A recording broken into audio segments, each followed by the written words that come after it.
A nonprofit organization focused on the support and education of a Native American culture in southwest Missouri has been the victim of a break-in.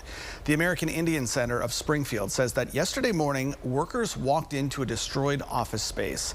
It says someone had broken in on Wednesday night and spent nearly 4 hours ransacking the place. They stole donated money, food, phones used by staff, and several other items. The center says what's especially heartbreaking is the fact that someone would take things that the staff would have willingly given to them had they just asked for it.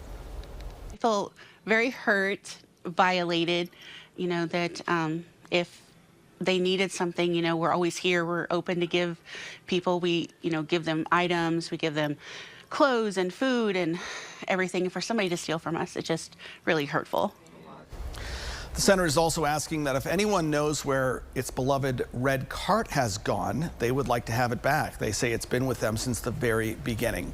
If you know anything about this break-in, you're asked to contact the police.